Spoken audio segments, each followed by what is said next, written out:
गंगणपतये नमो नमः, सिद्धिविनायक नमो नमः, अष्टविनायक नमो नमः, मंगलमूर्ति मोरया। गंगणपतये नमो नमः। हर हर महादेव, राधे राधे, जय श्री राम। मैं आशा करता हूँ आप सब ठीक होंगे, स्वस्थ होंगे और अपनों का ख्याल रख रहे होंगे, साथ ही खुद भी पॉजिटिव होंगे और आसपास के लोगों को भी पॉजिटिव रख रहे होंगे। आज आपके लिए मैं आचार्य राजकुमार कुछ ऐसा लेकर हाजिर हुआ हूँ कि मुक्त होकर विचरण करते हैं धनिष्ठा नक्षत्र के लोग। आप बहुत कंजूस होते हैं और बदले की भावना से होते हैं हर तरह से प्रेरित। धनिष्ठा इस राशि चक्र का 23वां नक्षत्र मंडल है जो 23 डिग्री 20 मिनट से 30 डिग्री 0 मिनट तक मकर राशि में है और 0 डिग्री से 0 मिनट से 6 डिग्री 40 मिनट तक कुंभ राशि में फैला हुआ है। धनिष्ठा नक्षत्र राशि चक्र के 293 डिग्री 20 मिनट में 306 डिग्री 40 मिनट तक फैला हुआ है। धनिष्ठा 4 तारों से मिलकर बना है और यह डॉल्फिन के सिर पर स्थित है। नक्षत्र का पहला आधार्श मकर राशि में है, शेष आधार्श कुंभ राशि में आता है। मकर और कुंभ दोनों का स्वामी शनि है। इस नक्षत्र मंडल का स्वामी मंगल है। इसका मूल गुण सतत्व अर्थात आलोक है और द्वितीय और तृतीय स्तर पर तमस अर्थात अकर्मण्यता का नियंत्रण है। इस नक्षत्र के स्वामी देवता वसु जो ब्रह्मांड के शक्ति के मूल तत्व है।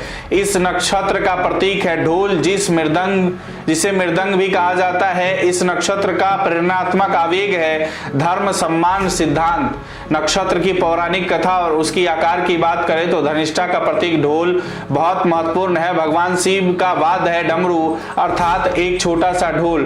ढोल के अंदर से खोखला होता है, खींचे हुए चमड़े से ढका हुआ होता है और 2 डोरियों की गांठ से बंधा होता है। ये छोटी सी डोरियां चमड़े को कसने के लिए बांधी जाती है ताकि उसमें से आप अपनी पसंद की आवाज निकाल सके। ढोल को किसी भी तरफ से लय के साथ पीटते हुए बजाया जा सकता है। जब शिव नटराज का रूप धारण करते हैं तब एक दिव्य नर्तक बन जाते हैं, खुद ही तांडव नृत्य करने लगते हैं। यह मान्यता है कि उनके दिव्य डमरू की ताल पर सारा विश्व ही झूमते हुए नाचने लगता है। संगीत में अपने आप में ही दिव्यता होती है जो सारी दुनिया के जर्रे जर्रे से एकाकार हो सकती है। यही दिव्यता भगवान कृष्ण में भी प्रकट होती है जब वे एकांत में एक पेड़ के नीचे बैठकर बांसुरी बजाते हैं और बांसुरी की आवाज इतनी मीठी है कि देखते ही देखते सभी गोपियां गाय उन्हें घेर लेती है। धनिष्ठा के आत्मा के आरोहण के लिए यही तैयारी दर्शाती है। धनिष्ठा का प्रतीक ढोल व्यक्ति को अपनी आत्मा के व्यक्त रूप की जड़ों से जोड़ता है। अपने आप में उसकी गूंज सुनाई देने लगती है। महाशून्य से एक ऐसा अनहद नाद निकलता है जो सारे ब्रह्मांड को वैचारिक स्तर पर जोड़ देता है। महाशून्य एक मूलभूत आवश्यक रूप है जो सभी ध्वनियों से प्रकट होता है। जब सारा विश्व कोलाहल एवं हलचल से भरा हुआ है तब इसके नीचे आपको एक महामौन दिखाई देता है जो चीजों के मूल स्वरूप का स्वामी है। यह प्रक्रिया खुद ही आपको शून्य की स्थिति में ले जाती है जो ध्यान का मुख्य उद्देश्य है। सभी व्यक्ति रूप इसी शून्य से किसी खास दैवीय मकसद से प्रकट होते हैं। इस अवस्था में पहुंचकर व्यक्ति गहरा दुख, तकलीफ, कठिनाइयां और कभी कभी परिवेश के साथ समायोजन में कठिनाई अनुभव करता है। चूंकि इस नक्षत्र मंडल के प्रतीक से व्यक्तित्व को 2 ध्रुव प्रतिबिंबित होते हैं, इसीलिए इस अवस्था में ढोल की भी काफी बड़ी भूमिका है। इस दोनों ध्रुव के क्षेत्र से बाहर निकलने के लिए भारी छलांग लगाने के लिए दिव्य शक्ति की आवश्यकता होती है। नक्षत्र मंडल के स्वामी देवता वसु है जो आवश्यक मदद के लिए ही सुलभ रहते हैं। अगर इस नक्षत्र के गुण और प्रेरक शक्ति की बात करें तो धनिष्ठा का मूल गुण सतत्व है, लेकिन दूसरे और तीसरे स्तर पर यह तमस गुण हावी है। इसकी मूल प्रेरणा मोक्ष है। इस नक्षत्र मंडल का प्रतीक ढोल है जो दोनों ओर से खोखला होता है। ढोल बनाने के लिए एक पात्र की आवश्यकता होती है जो शून्य से भरा होता है और जो दोनों ओर से खींचे हुए चमड़े के से ढका होता है ताकि संगीत की धुन निकालने के लिए उसे ढोल का आकार दिया जा सके। ढोल का मकसद है ऐसा संगीत पैदा करना जो व्यक्ति को महाचेतना से जोड़ सके। नक्षत्र मंडल के मूल गुण में ही यह परिभाषित कर दिया गया है कि यह सतत्व अर्थात सामंजस्य है। इस दिव्य अर्थात अनहद नाद को पैदा करने के लिए इस ढोल को दोनों ओर से बजाना होता है। जहां चमड़े को खींचकर लगाया गया है, यह गतिविधि सीधे तमस से जुड़ी हुई है। वांछित परिणाम पाने के लिए बहुत प्रयास करना पड़ता है। जब खींचे हुए चमड़े को लय से बजाया जाता है तो इसमें से विद्युत चुंबकीय लहरें निकलती है जो संगीत में मिल जाती है और उसका मधुर संगीत वातावरण में गूंजने लगता है। इस संगीत का दिव्य नाद आत्मा को परमात्मा से जोड़ देता है। ढोल से तब तक मधुर संगीत नहीं निकलता जब तक कि आपको उसे बजाना ना आता हो। आपको बहुत मेहनत से संगीत की कला सीखनी होगी, तभी आप संगीत बजाने में दक्ष हो सकते हैं। सीखने का सीधा संबंध तमस से है जो दूसरे और तीसरे स्तर पर ही कारगर होता है। शुरुआत में संगीत सीखना मुश्किल होता है। किसी गुरु के मार्गदर्शन में लगातार अभ्यास करने से ही आप कला में पारंगत हो सकते हैं। संगीत सीखना और बजाना तो फिर भी आसान है, लेकिन ऐसा संगीत बजाना जिसमें आत्मा परमात्मा से मिल जाए बहुत ही कठिन है। सात्विक, राजसिक और तामसिक गुणों के अनुक्रम के पैटर्न का यही मतलब है, लेकिन नक्षत्र मंडल की मूल प्रेरक शक्ति धर्म अर्थात सदाचरण है, जिसकी मदद से मनुष्य संगीत से जुड़ी दिव्यता को सिखाता है। इस तारा मंडल के देवता 8 वसु है जो इस ब्रह्मांड के सबसे शक्तिशाली देवता है। इनकी मदद से ही व्यक्ति को नाद की गूंज सुनाई देती है जो व्यक्ति को ब्रह्मांड से जोड़ती है। इस नक्षत्र के गुण और व्यक्तित्व के साथ इनकी ताकत की बात करें तो धनिष्ठा मंगल शनि का समन्वय दर्शाता है कि अपनी अंतरात्मा को खाली करना या आत्मा को अतीत के तमाम अनुभवों से मुक्त करना ही मूल उमंग है और अपने आप को बड़े आधान के लिए तैयार करता है। अतीत के अनुभवों या विफलताओं के साथ जीने से ऐसा कुछ नया सीखने या कोई खूबसूरत अनुभव पाने में मदद नहीं मिलती जिससे कि आपका पूरा रूपांतरण हो सके।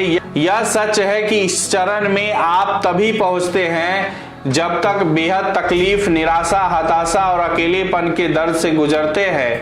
अस्थायी नरक जैसी स्थितियां ही आपके लिए स्वर्ग का द्वार खोलती है जहां आप मुक्त होकर विचरण करते हैं। इस राशि में धनिष्ठा की मूल भूमिका अपनी आत्मा के निम्नतम तल को छूने के बाद ही किसी बड़ी भूमिका के लिए आपको तैयार करने की है। इस अकेले और अंधेरे पथ पर मौन भाव से चलकर ही आप अपने आप को अनहद नाद या अपने भीतर भारी सामंजस्य के लिए तैयार कर पाते हैं।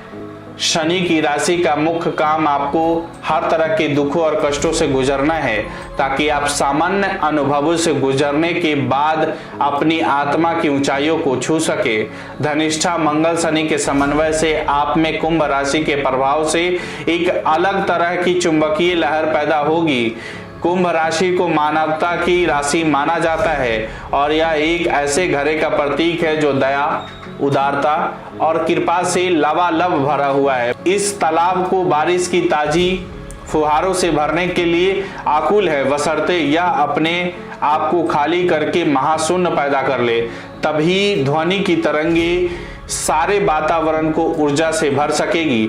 यह समन्वय आपको अतीत से छुटकारा पाने में भी मदद करता है और आपके लिए एक ऐसी उपयोगी दुनिया निर्मित करने के लिए नए विचारों को आमंत्रित करता है जहां आप मुक्त होकर विचरण कर सकेंगे। आपको बहुत कष्ट या तकलीफों से तो गुजरना ही होगा, लेकिन इसी ढंग से आपका रूपांतरण या कायाकल्प हो सकेगा। कोई भी व्यक्ति तब तक आंतरिक दिव्यता का अनुभव नहीं कर सकता जब तक कि वह कष्ट की प्रक्रिया से नहीं गुजरता। आपकी महानता इसी बात में है कि आप तब तक संघर्ष जारी रखते हैं जब तक कि आप अपना मिशन पूरा ना कर लेते। एक बार मिशन पूरा होने पर आप कंफर्ट जोन में आ जाते हैं। आपको अंतर्दृष्टि का वरदान मिला हुआ है। आप बहुत अच्छे श्रोता हैं और सत्य के प्रति आपकी अटूट निष्ठा होती है। आप सबको जोड़ने के काम में लगे रहते हैं। आप जमीनी सच्चाई को भी समझते हैं और अपनी सीमाओं को समझते हुए भी आपके दिमाग में असीम लक्ष्य होते हैं। आप दृष्टा होते हैं और एक एक कदम करके आगे बढ़ना चाहते हैं। आप जन्मजात योद्धा होते हैं और जब तक आप अपना लक्ष्य हासिल नहीं कर लेते तब तक हिम्मत नहीं हारते। आप सार्वदेशिक विचार लोगों को बहुत अपील करते हैं। ऐसे में किसी भी साझे लक्ष्य के लिए आप लोगों को इकट्ठा कर लेते हैं। आपका मानवीय पक्ष इतना लुभावना होता है कि आप केंद्र बिंदु बन जाते हैं। आप बहुत सबल होते हैं और सत्य के अनुसंधान में जुटे रहते हैं। इस मूलभूत गुणों के कारण ही आपको मान्यता मिल जाती है।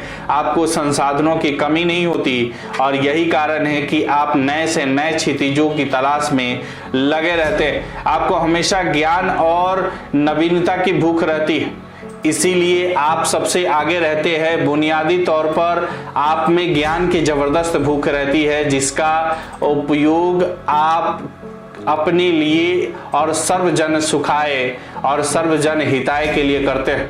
वहीं आपकी कमजोरी की बात करें तो आप में भौतिकता की भारी भूख होती है। कभी कभी आप बहुत महत्वाकांक्षी, लालची और कंजूस भी हो जाते हैं और दूसरों की दौलत पर नजर रखते हैं। आप बहुत ईर्ष्यालु, अकेले, निष्ठुर, बेदर्द और बदले की भावना से प्रेरित रहते हैं। अगर यह समन्वय आपके जन्म के समय होता है तो आप अपनी स्वार्थी वृत्ति के कारण सभी सीमाओं का अतिक्रमण कर सकते हैं। आपका नेगेटिव पक्ष यह है कि आप बहुत क्रूर, स्वार्थी और निष्ठुर होते हैं और अपने स्वार्थ के लिए बिना सोचे विचारे कुछ भी कर सकते हैं। अपनी भारी महत्वाकांक्षा के कारण आपसे बहुत लोग नाराज हो जाते हैं। आप बहुत कंजूस होते हैं और बदले की भावना से प्रेरित रहते हैं। अगर आप अपना बर्ताव नहीं बदलते तो आपको नुकसान हो सकता है, जिसका बाद में बहुत समय तक पछताना पड़ सकता है। अगर आपको यह वीडियो अच्छी लगी हो तो इसे फेसबुक और यूट्यूब पर शेयर और लाइक जरूर करें।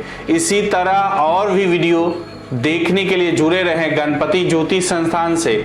अपने विचार हमें कमेंट बॉक्स में जरूर भेजें। नमस्कार, राधे राधे।